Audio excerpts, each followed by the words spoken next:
అమ్మా, నువ్వెవరో నాకు తెలీదు. కానీ ఈ జాన్ పాల్ వల్ల ప్రతిరోజు నీ గురించి వినాల్సొస్తుంది. మొత్తానికి నీకు అన్యాయం జరిగిందని అర్థమవుతుంది.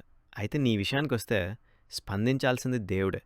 లేకపోతే నిన్ను మోసం చేసిన వ్యక్తి స్పందించాలి. కానీ అతడు స్పందించలేడు. ఎందుకంటే మీ మధ్యకొచ్చిన వ్యక్తుల కారణంగా అతను కఠినపరచబడిన వాడై నీపై స్పందించలేనంత దూరం వెళ్ళిపోయాడు. అయితే నిన్ను సృష్టించిన దేవుడు మాత్రం నిన్ను ఎప్పటికీ విడిచిపెట్టడు. ఈ పరీక్ష కాలంలో ప్రభువుపై విశ్వాసం ఉంచి ప్రార్థించు. పాల్ వల్ల, పాపాత్ముల వల్ల గాని నీకేమీ జరగదు. నీకు న్యాయం చేయనిది యెహోవాయే. నీకు సమాధానం రాకపోతే ముందుగా నిన్ను నువ్వే ప్రశ్నించుకో. కానీ మీ అంతరంగిక విషయాలను సమాజంలోకి తీసుకురావద్దు. ముఖ్యంగా సోషల్ మీడియాలో పెట్టవద్దు.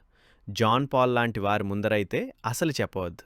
అతనికి పోయేదేమీ లేదు. ₹100 ఖర్చంతే. కానీ వచ్చేది ఎంతో ఫాలోయింగ్, వ్యూస్. చివరిగా ఒక విషయం. దేవుడు మనకిచ్చిన రాజ్యాంగం ప్రకారం నువ్వు చేయవలసినది నువ్వు చెయ్యి.